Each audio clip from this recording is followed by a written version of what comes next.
All right, we are live officially. Right on. Let's see. Let's wait a second here to see who comes on the channel. And go from there. So how are you doing? Haven't actually done this with you before. So tell me what's up with Mr. YXBA. Are you ready to mash some more buttons? I'm always ready to mash some more buttons. But yeah, you're right. I haven't done that many videos in the last little while. I just had to, just deal with some life things, right? Level up my life skills, right? But I'm happy to be back. I have been recording videos in the last week or so. I've done a couple of them, and I've been really enjoying my Nintendo Switch. I would say that at the beginning of the Switch life cycle, I played a lot of Zelda on it, but I was kind of unsure about how good the system was going to do, and I'm not one to just pour myself into something based on a hope, right? So I kind of waited it out, and now that it seems like the system is going to be a hit, okay, I've been playing it a little bit more.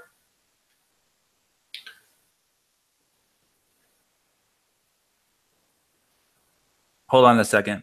Okay. Looks like it's down private mode, even though it's live. Okay. Sorry about that. That's right. All right, so now we're going to be public. All right. All right, so we should be on the air now. We are here. And let's see who joins us for this live discussion about Battlefront 2 and EA and the gambling investigation that actually was announced earlier today. Quite the stuff going on with Battlefront and EA right now. But I have special guest YXBA on, and I want to see how are you doing?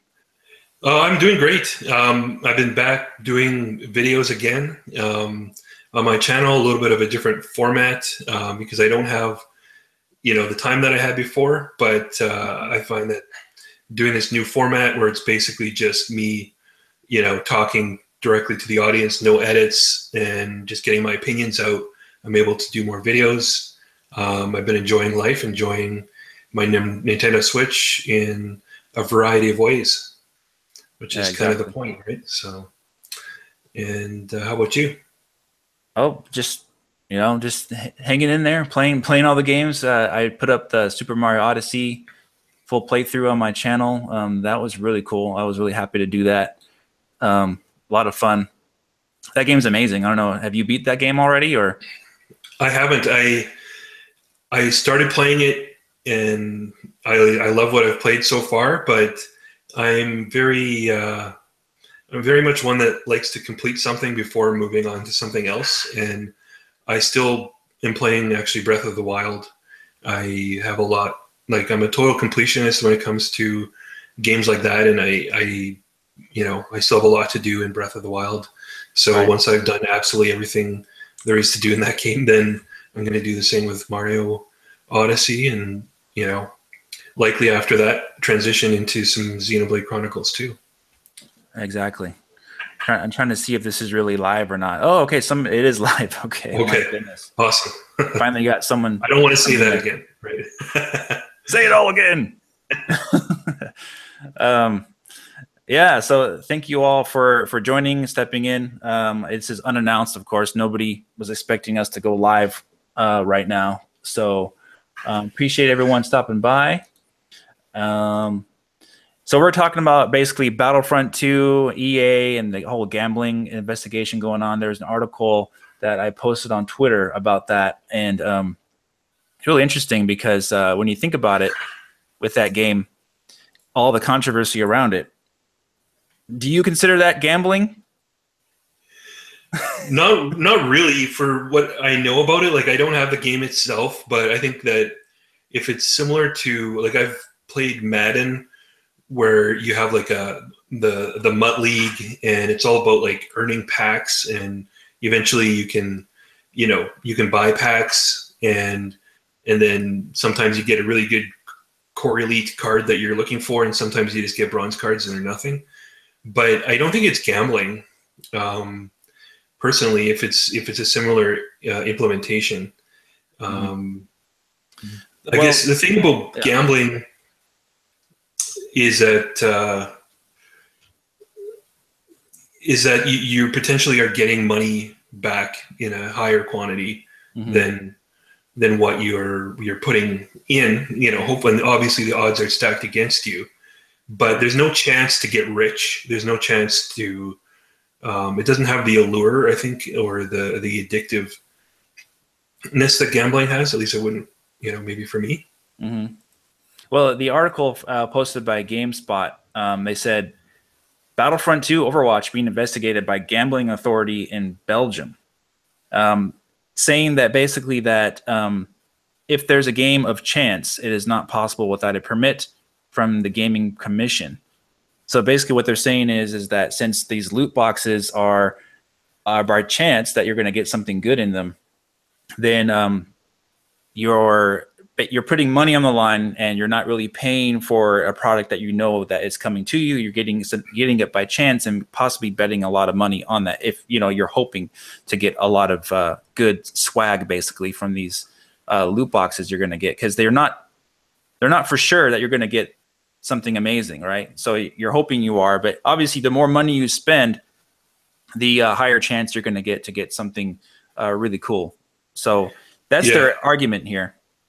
Yeah, I guess every country too, and we have to, I come from Canada, so my understanding of gambling might be different than what it is in a different part of the world as well. So I don't know if there's anything different there, but I think that you have a guaranteed return of something when it comes to at least these packs in Madden. And sometimes it's a bad pack, but that going in, and you do get something in exchange for it, rather than, gambling where the odds are that you're going to get nothing. So, I guess we have to just wait and see kind of what happens in the court case and what comes out of that. But sure, if you define gambling as anything where you put in money and the outcome is uncertain. But I think if that was the case, a lot of things would be considered gambling. You're gambling every time you buy a video game, right?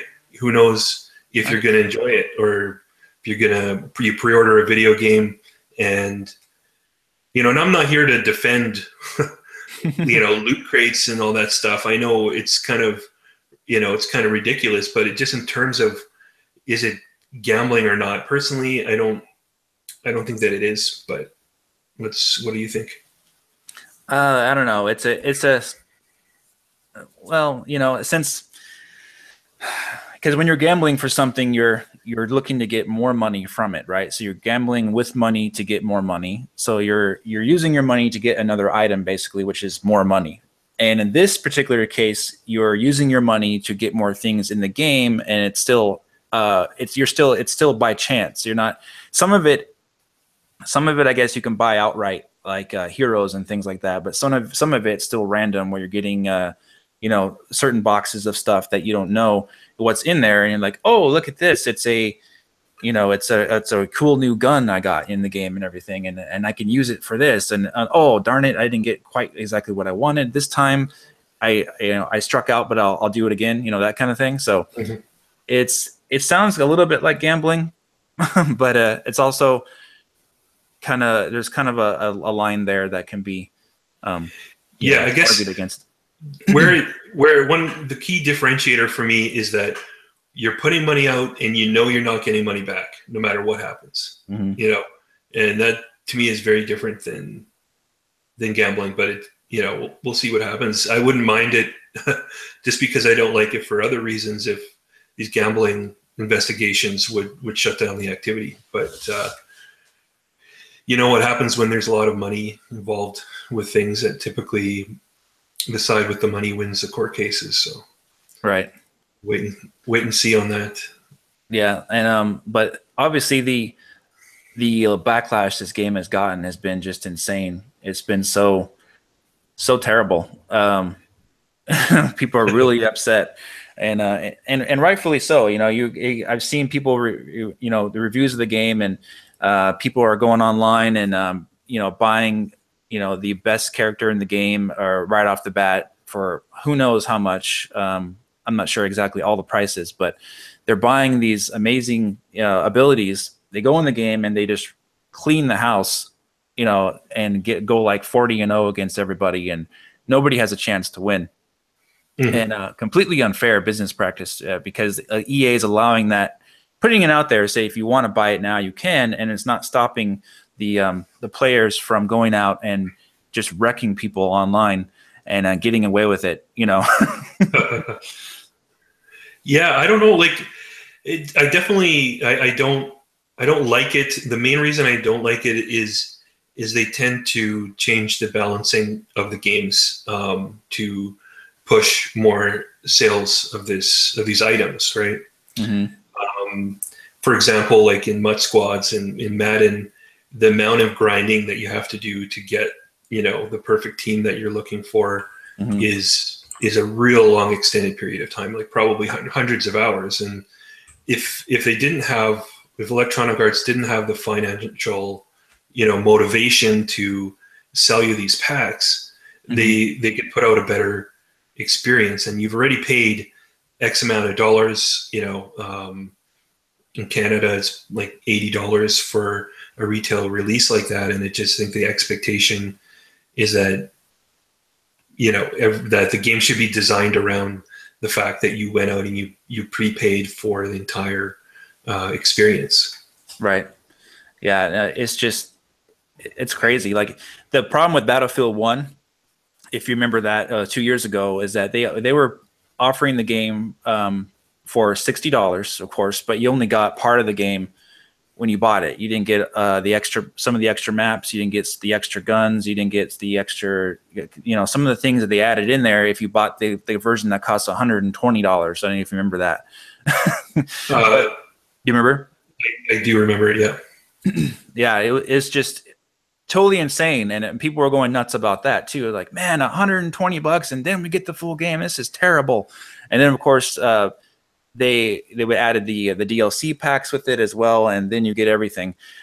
This game, they're like, hey, you know, we're going to offer DLC for free, and then you can, you know, it's amazing. You're going to have a great time, and you know, no more paying for extra DLC. You pay the one price. That's great. But then, of course, we hear little by little about how these microtransactions are going to affect everything basically with the currency. And it was tweeted out, not tweeted out, it was reported on earlier, and I posted a link in my tweet this morning about the actual money you can spend for microtransactions at $2.1 thousand that EA has allowed for you to actually spend in the game with real money. And in order to unlock everything yourself, it equates to about 4,528 hours to do the same amount by yourself without paying any money for it. Wow. So that sounds like Battlefront 2 Clash of the Clans, right? You know what I mean? Like, it's just like you can wait and wait and wait and wait, and they even have time limits on it too. You can't if you're playing and doing the loot crates, they have a time limit on when the next one you can get if you're not paying money for it. Yeah, I don't know. Like, I would imagine that was probably done as a courtesy, so that people wouldn't just in one obsessive phase that their mind was in go and just buy until they get the massive thing that they were looking for. No. They're not limiting that. They're not limiting what you could buy. They're limiting when you play the game, when you can get the next loot crate. You have to play a certain amount of time to get. Oh, like you mean like a free loot crate? Yeah. Yeah. Mm-hmm. Oh, wow. I think there was reported on it being like 12 hours or something like that at some point. So they're limiting you on doing that. And I think Spawnwave he quoted it, the reasoning behind that. They said, I can find what he said about that. And it looks like Gary's trying to get on right now too. We'll see. Okay. But yeah, basically they did a Ask Me Anything today.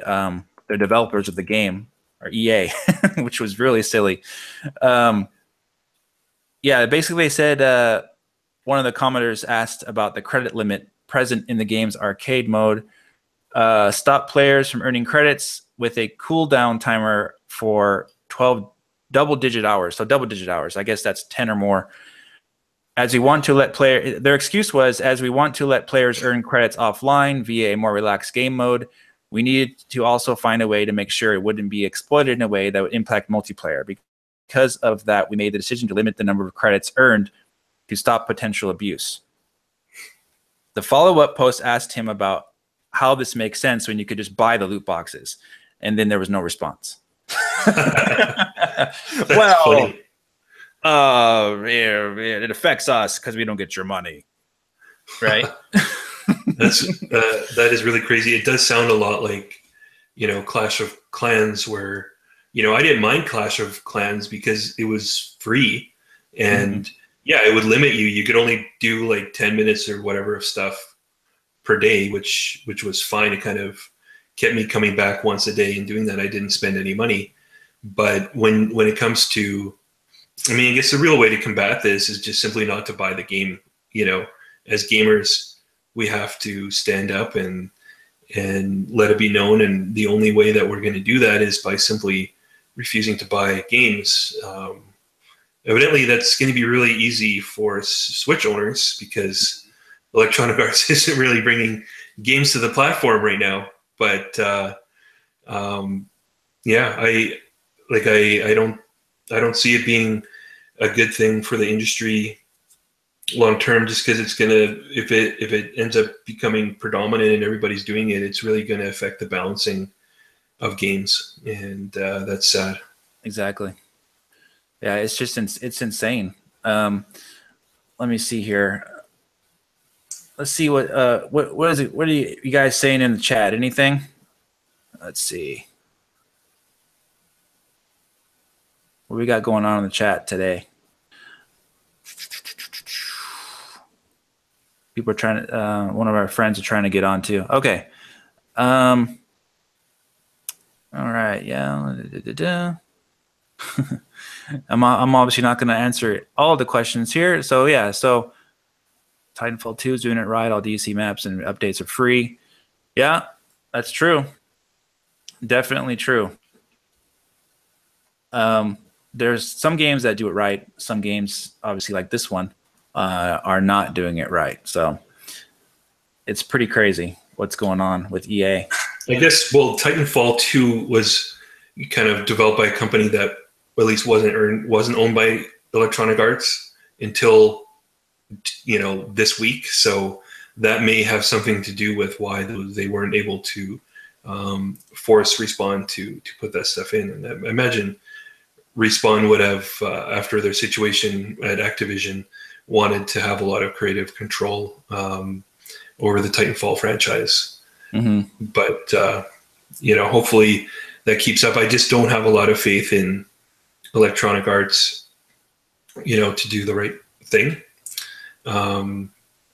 They seem pretty petty at times too. Like I think, honestly, I think the whole reason why we're not seeing more Switch support right now comes from the rumored deal where they were going to make Origins like the online system for the Wii U, and then suddenly when that didn't go through, all the support that they promised, they kind of abandoned. And I just view them, compared to pretty much any other developer, or publisher, I think the only one that I would put in the same category at times would be Activision, where they're 100% business. And sometimes I feel like they're not thinking enough about their long-term reputation. It's all about how much money can we make today, right?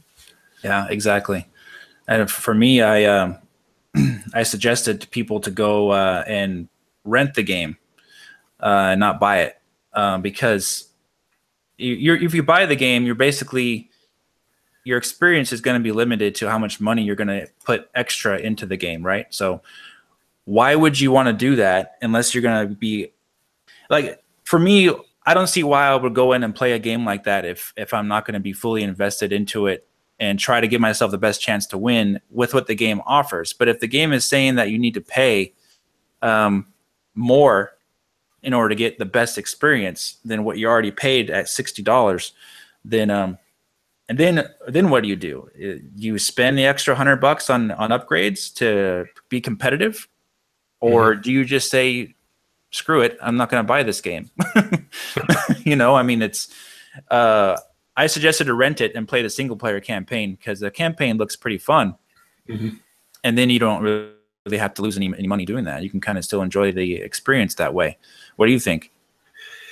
Yeah, you know, if people want to play the game, and I mean, it is Star Wars. It is like a gorgeous looking game. I wouldn't, you know, I personally wouldn't recommend people to just boycott something if they truly believe they're going to have some fun with it, right?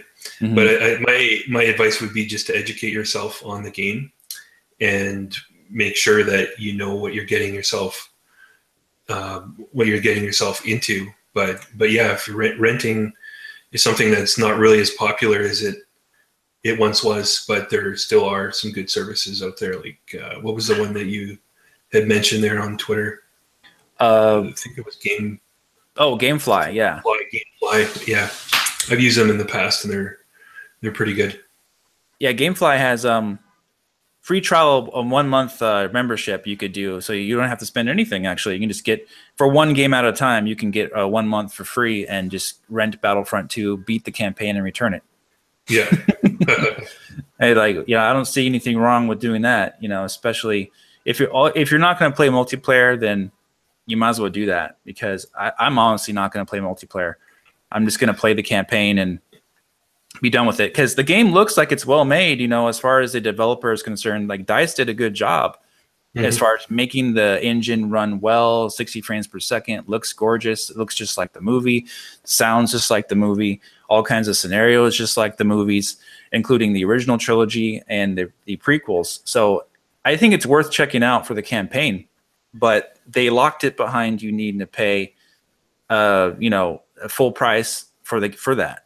You know, so I think it would be good if you could just buy the campaign separately, even, and enjoy that. That would be the opposite of what EA's mentality is towards customers. Would be to, offer. They want to, bring more people into the multiplayer campaign, where they're going to extract all this additional revenue from by saying, hey, it's got a single player campaign. So if you like single player games, you got to buy the whole thing, and then they get you hooked. Exactly. I mean, and that's the problem too. Like, what happened to Visceral, right? They closed them down because the game they were making was not multiplayer, or was it not microtraction-y enough? What was the reasoning behind that again? That they closed the studio down. They were developing a new Star Wars game that was single player focused too much, and basically they wanted to implement a game that would enable players to have like games as a service, basically. So you have to put in money to continue your experience to make it better. That's what they wanted. Yeah, I guess they seem to really, really be moving completely away from the tried and true formula of develop a game and release it, and then basically leave it alone, be hands off, and wait for the money to come in. And it just doesn't seem to be fitting into what they want to do. They were one of the few companies that, after the whole Xbox always online, controversy happened in Xbox, Microsoft decided that they weren't going to make it so that your games had to be online, where when I play Madden now on any system, it has to be online in order for me to play it. Right. But yeah, they do seem to have some interest in some single player stuff. Like there's that Jade Raymond game that is being developed at EA. She was the creator of Assassin's Creed. And there's also, I don't really know what kind of game it is yet, but this is the new BioWare game. What was that one called again? Anthem. Do we know? They said it's an action game, so I don't really know what that means, but I'm assuming it's a Destiny kind of a clone. That's just my opinion on it right now, but Yeah, it sure seems like they're moving away from the single player games overall. Yeah, it looks like a Destiny type of game, or like mixed with Mass Effect, kind of like. Hmm. So it's I don't know. It looks kind of interesting to me. I mean, obviously graphically it looks amazing, but if they're going to do the same thing, I believe because EA is publishing that game, sadly, the way that gameplay looked at E3, it looked like very loot boxy to me. Like it could Well, be added into the game really easily when because you of what think they were. about if it's Yeah, Destiny, collecting all the grinding that you do to like collect orbs, it really seems like the kind of game that would be tailor made for loot boxes. So yeah, it's kind of sad though, but it is an example again. If that's the kind of game that it is, you're taking one of the two primary American or Western RPG developers in BioWare, and now you're having them making a multiplayer shooter. you yeah, know, exactly. that's kind of sad. But there's still companies out there like Bethesda and Square Enix that Atlas that do make really good single player experiences, and I think we need to support those companies as often as we can. Yeah, but yeah, this game is just a joke right now. I don't know. I mean, there's so much stuff that we could say about what's going on, but the main thing is that they're not really acknowledging any of this stuff. They tried a little bit, I think, a week ago to say that they adjusted some things in the multiplayer to make it less cumbersome, basically for players, Yeah. But they really didn't. It seems worse than ever. Really, they didn't really do anything that seemingly improved anything there. I mean, they said that, but I don't know. Yeah, I mean, they based maybe a little bit too late for them financially to make too major changes if they've kind of based the game around free DLC and so if they were to totally gut the loot box part of the game, well, they've already promised people free DLC. Well, that may get them into a situation where they lose quite a bit of money. So from a business standpoint, I can see, and maybe I hope that they learn from this so that future games, they take this more into consideration about how gamers want to experience their games. But I'm not hopeful when it comes to this kind of stuff, because I feel like there's going to be a market out there who are just buying these games and they're going to get hooked, and they're doing it because they're going to make their money. And as long as that happens, we will continue to see this. Yeah, and I was saying that too earlier, that mom and dad go to the store and they have the new Star Wars game coming out, and they say, or the new Star Wars movie coming out, and they say, oh, it'd be great to buy little Johnny the new Star Wars game. That game looks amazing. Oh my goodness, saw the commercial for that game. Let's go buy it.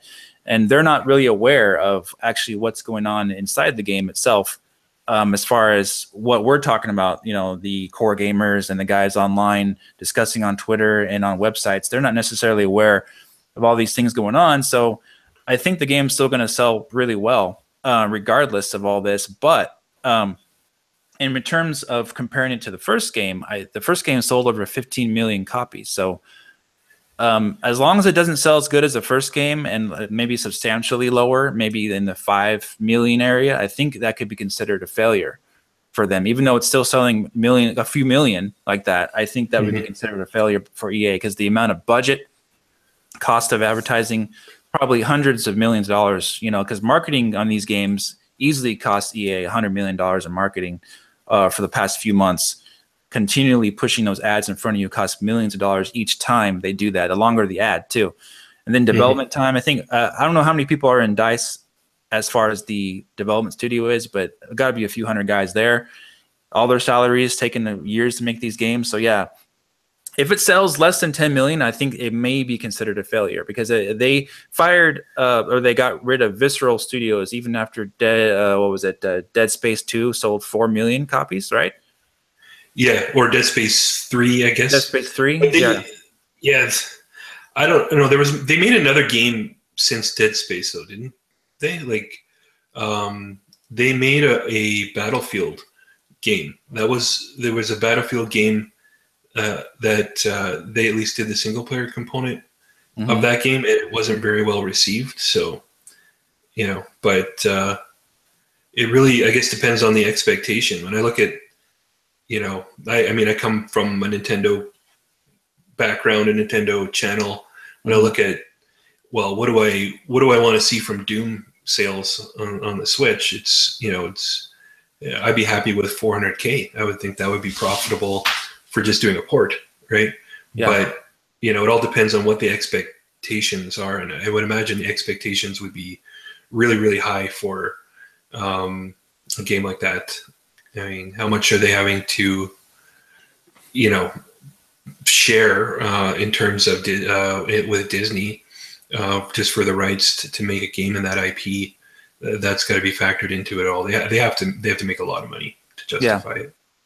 One guy in the chat said that he got, how ironic, I just got a Battlefront ad in the video, I guess, clicking on this video. Oh. Sorry, I don't have control over that. Yeah, you can report the ad, maybe, I don't know, but yeah, I mean, that's funny you got an ad for that, because the title of this video is Battlefront 2 and EA Gambling Investigation. Yeah, so if you guys are not aware, just joining the video, that they've been accused, they're under investigation in Belgium.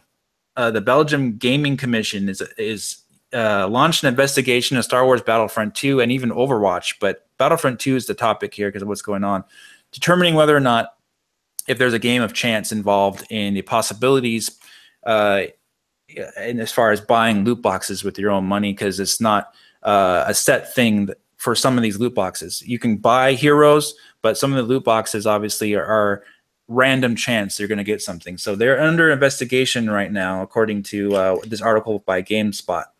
And it's an interesting topic, about whether or not it is gambling, what's going on here. So in regards to Nintendo and the Switch, it's interesting that you can kind of see now maybe why EA doesn't want to support the Switch, right now, because there's the online component isn't quite there, right? So they can't really be seamlessly dropping in loot boxes left and right as much as they want. Yeah.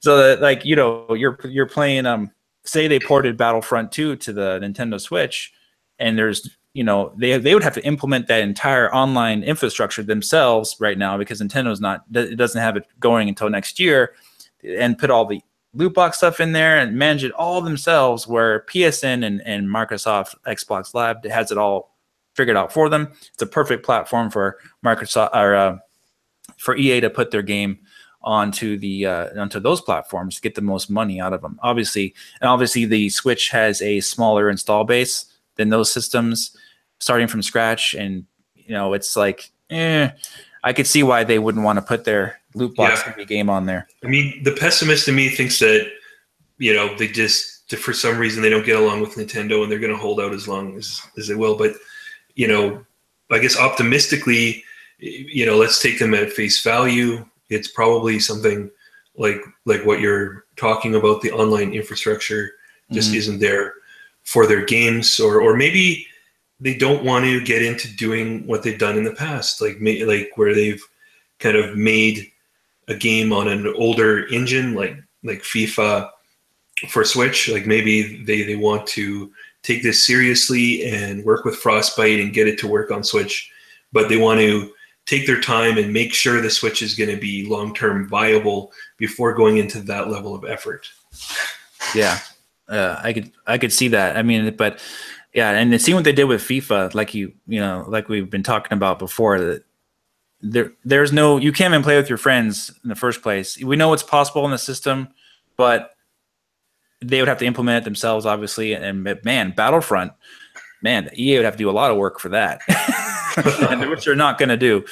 Yeah, I don't necessarily care about games like that on Switch, ones that are really, really designed for the other consoles or for PC. But it would have been nice to see them come out with even some classic ports, like give us the Mass Effect trilogy that the Wii U didn't get. You know, bundle them all together in one game, or you know, Dragon Age games, and then you know, some more, you know, sports titles. I think there's always, as long as there's been handheld systems, I think, you know, Madden fans or sports fans have always wanted to have good sports games that they can play on the go. I think it would make a lot of sense for them to port over more of their sports titles. I haven't played the new Madden, but people were saying there's a form of loot boxes in that as well. And, you know, Madden's not on the Switch either. Yeah. There is, like, you buy, you know, this Mutt Squad, it's all about, like, you start with like a pack of cards and you get a bunch of crappy players, you know, and then as you play and do these challenges, you earn a form of XP and get card packs, and then you open the packs and you get better and better players. But this is a very long and grinding process, so they do give you the opportunity to buy really nice packs for, you know. So you have the game? Money. I do have the game. Okay. And I gave up on Mutt Squads. On playing Mutt because just of how grindy it was. It's just like, okay, that's enough. I'm up it's 5 a.m. and I'm still grinding. I can't really do this anymore.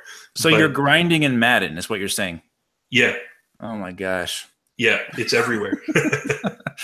Oh man, this sounds just like Clash of the Clans to me. I mean, and games like it, where it starts out really good and it seems like it's like candy. You know, they're trying to get you hooked, and all of a sudden, like the higher you progress, the longer you need to wait to do something again.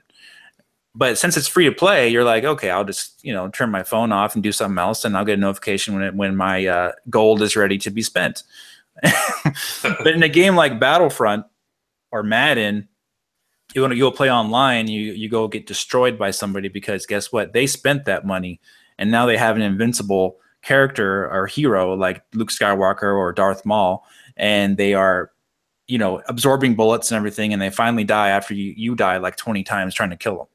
You know, and that's the problem that, you know, that we have here, and it's going that way for seemingly all the games in some way. Call of Duty World War II has loot boxes, obviously, supply drops. It's not as bad as this is by any means, but they're still there in some form. I don't have all the details on that game myself, but they are still there in some form. Of course, Overwatch has it as well. Nothing has ever been this bad, though, as far as I can tell. I don't know. I can't remember anything being this bad. Well, could you imagine now for a second if, and I think they'd probably be the last company to do it, but what if Nintendo introduced loot crates into Mario Kart? What would that look like for gamers? Loot crates in the Mario Kart. Yeah. Oh boy. Well, like that game is based on, like, you know, you start with a very few number of characters, and then you have to beat the different Grand Prix, and over time you accumulate XP or what have you, and you lock the different characters and the different accessories for your vehicle. But imagine they, you know, made a game where it took 200 hours to unlock Mario, or you could randomly keep on giving the game money to try and get Mario now. Smash Brothers, yeah. Yeah, like they could make a lot of money doing it, but man, would they get a lot of hate. Yeah, I can't imagine that happening personally. No. Obviously, would it work with Nintendo fans? Probably, you know, a little bit. The really diehard ones for certain things, they would buy it outright. You know, like because they want that item so badly. Like Nintendo fans are so diehard in making sure they get something first, or they try to get it first, or they want that item, or it looks really good, and they'll go out and spend as much money as possible. So it may work if they did it right. If it was nice about it. You know, like I said, I don't think they would. Like, this is a company that, you know, wanted to come up with a more honest way of saying free to play because they didn't think it was honest enough. Like, they very, very, you know, like every company wants to make money, and Nintendo's no different, but they are really, really concerned about what their reputation is with the general public and gamers, I think, more than other companies, which is why they've, lasted so long. Yeah, in the chat, it's called Amiibo. Yeah, you got it. That's actually something you can hold in your hand. Yeah, and it's real. It's not just some fake thing on what. But yeah, but anyway, Amiibos It is are true, but story. it's we can get into this if you want to, but I think it's a little bit different because there was people that would buy them. I think the majority of people were buying them just to own the collectible item. Like Nintendo, I think, saw this as a way to, they didn't see it selling as well as it did because you know how Nintendo fans are. It's like once we start collecting them, and I don't think that people were buying them for the unlockable thing in the game so much as they were buying them just to have to put on their shelf. Exactly. Yeah. Well, I mean, I'll admit it. I was a little bit caught up in that as well. How stupid that is, but just because I wanted to see what the fuss was about, so all I did was get Mario, and that was it. And Mario is cool, but other than that, I wasn't gonna get into collecting a bunch of crazy plastic toys. Yeah. And especially since the functionality ended up not being really that great overall. I didn't mind what they did with Smash Brothers, actually creating your own character with your amiibo. That was pretty cool. But other games, they hadn't really used it that well. Yeah, just like small uses. It was kind of cool though for Mario Kart. Like you could take your Mii character, and if you had an amiibo for like Pikachu or Luigi or whoever, I don't know if Pikachu was in there, but you would wear like a Luigi costume or whatever. Mm-hmm. And it was pretty cool. Like the day Amiibos came out, being like the only guy rocking a Luigi Mii character online. But yeah, I don't think that we need to worry about those kind of things from Nintendo because they are really good at increasing their audience. And as a third party, it's a little bit different because they're limited to the hardware manufacturers in terms of how popular the PlayStation 4 is and the Xbox is, whereas Nintendo has been pretty good. They've had some failures, but they've always had something on the market that has hit a wider audience. Yeah, I really like what they've done with their own DLC, as far as finishing games first and then adding DLC later. So, granted, people criticized them for announcing DLC for Zelda, I think before it was even released, but I think it's fine because the game was completed, and the DLC is extra added on to the game. So I don't have any problem with additive content to a finished product. I don't think anybody should have a problem with that. But if you say that, hey, you get part of the game now and part of the game later through microtransactions and DLC, then that's a huge problem. Or you can buy the whole game now for $100. That kind of stuff. It's just unacceptable. And that's where we're going with gaming. Yeah, like there was a big controversy at first, I think, with DLC, where the DLC was literally on the disc already when you bought it. So part of the content on the disc that you owned 100% of the disc, you had to pay to unlock. And I think that was something that Nintendo, they took their time before they got into DLC, and they wanted to make sure that they did it in a way that would not take that kind of criticism because again, their reputation, right? Yeah, I mean, they did a little bit of it with Metroid Samus Returns with the Amiibo thing, but other than that, I mean, it's nothing really that crazy. Comparing it to something like this with Battlefront is just there is no comparison really. So this is just on another level. You gotta finish the game, buy the game, and then DLC later, fine. And I think microtransactions may be okay for certain items, right? Maybe like costumes. You want to upgrade your hat or your vest or something, and you want to buy it outright. At least that is okay. I think I don't have a problem with that, but still, you should still allow the player to unlock it yourself too, with playing through challenges as well. Yeah, I mean, it's just one of those things that it shouldn't really exist in in games where you're paying the upfront cost of the game. It would almost be like charging people for, PlayStation 4 Pro patches, even though you already bought the more powerful hardware, but you also have to pay to get the graphics out of it. Yeah, they almost did that, I think, too. They were thinking about it. They're like, oh, you want checkerboard 4K? You got to pay extra $10 for that, because they kept saying, oh, there will be, they were like vague on that about having charging for it or no charge for it. But yeah, it turns out they didn't charge for it, which is good. Same for the Xbox One X. They're not charging extra for patching those games, but you just pay the extra upfront for the console for $500. You get that. Yeah, I don't know. Like, it's kind of, I'm impressed with a lot of the third parties that actually have taken the time to put in patches, because they don't necessarily get a lot out of it. I can see why Sony or Microsoft does it in first party, because they're going to then sell their console, right? But I'm pretty impressed in an industry filled with things like loot boxes and whatnot. It's nice when when the companies out there making games show like some passion and they do care about the customers. You remember the game Lawbreakers? Yes. That flopped and everything.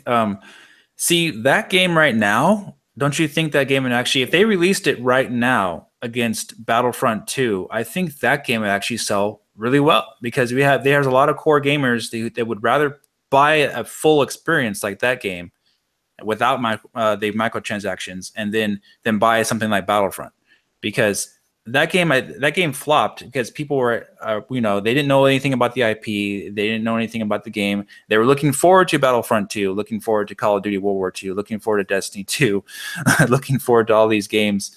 And but now that the disappointment is here for Battlefront 2, and I bet Cliffy B is just like, man, I wish I would have released this game now and not before. I think that game would have done a lot better if you did that. Yeah, I mean, a game like that, you really have to wait for your right opportunity to release a game like that. Like, there was some comment that he was perhaps interested in bringing the game to Switch, and I think something like that could make sense. Because it's not going against a lot of competition. Let's say he worked with Nintendo and launched that game on Switch the day the new online service came out. No, we don't really know it's going to be any better than what we have right now, but we know we're going to have to start paying for it. But something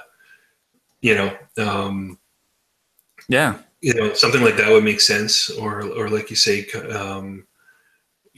could, I think, find an audience on Switch and gain some popularity. Exactly. I mean, this one really fault a Nintendo one or the Switch is at all, because there's just none of that stuff's on the system. There's no microtransactions, anything.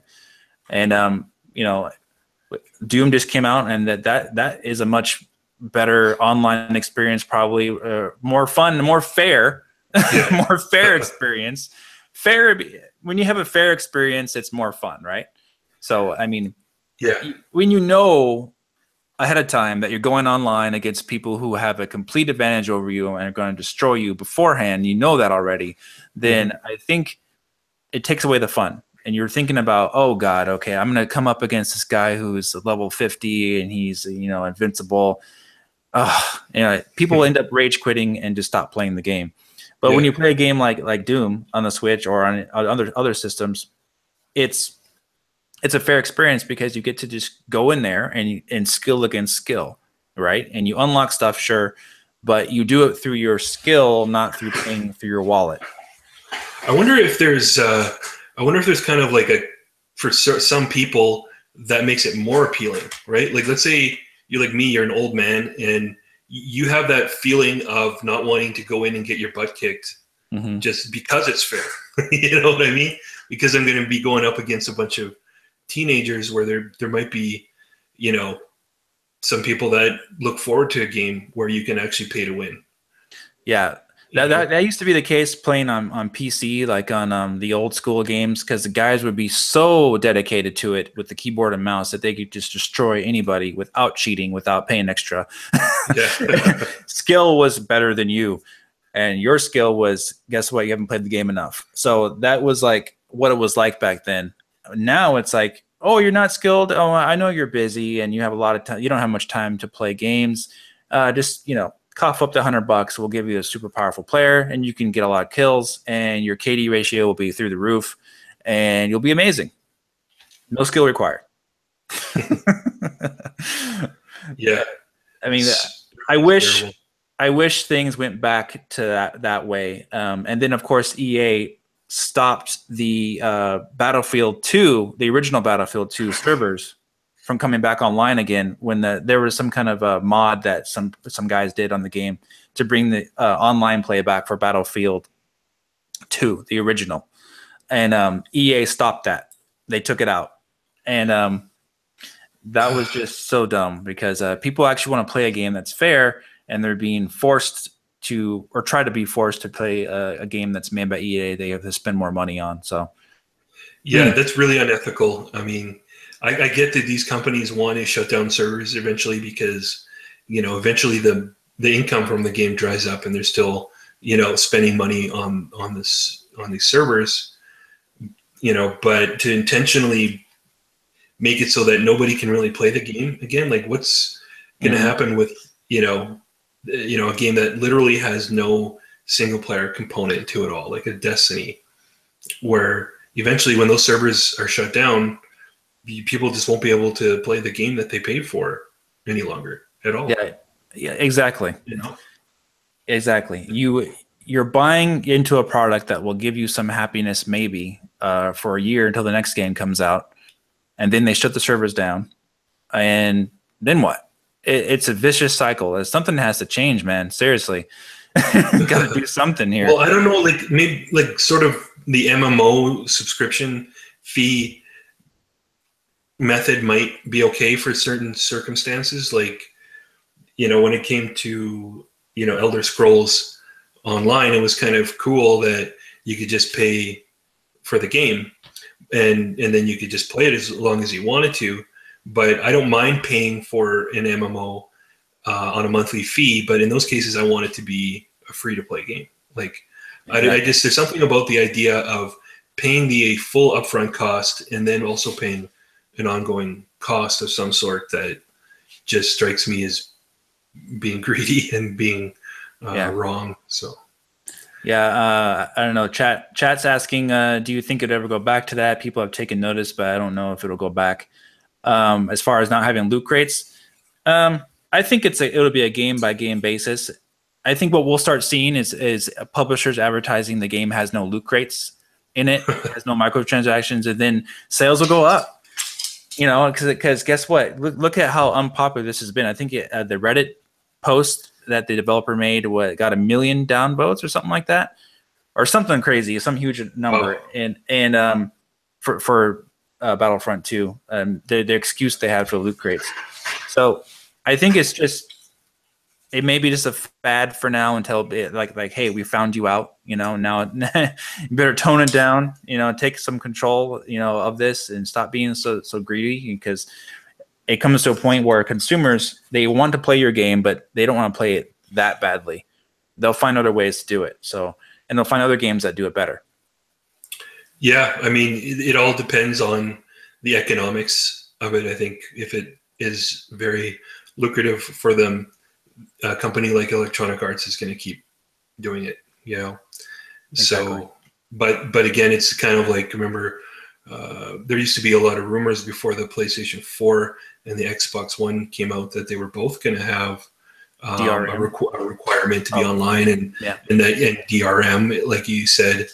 But then Microsoft was the first to announce, and there was such a horrible backlash that Sony got to kind of sweep in and be the heroes. Like, I don't know if this is all, I don't know if Sony ever was planning on doing this stuff, but they got to jump in and be the heroes and scoop up a lot of these gamers by taking a stand and saying we're not going to make it so that you can't borrow your games to your friends. And I think it's probably only, like you say, it's probably only a matter of time before other companies come out and say we're not going to be a microtransaction company.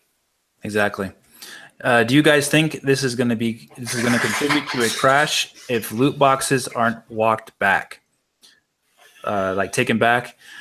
Crash? I don't know. We'll have to wait and see what happens. I think it'd be better if they take them out. I think it would help fans be more confident in what they're buying if they know that loot boxes are gone out of the game. I think I would have bought the game if I knew it was a fair experience.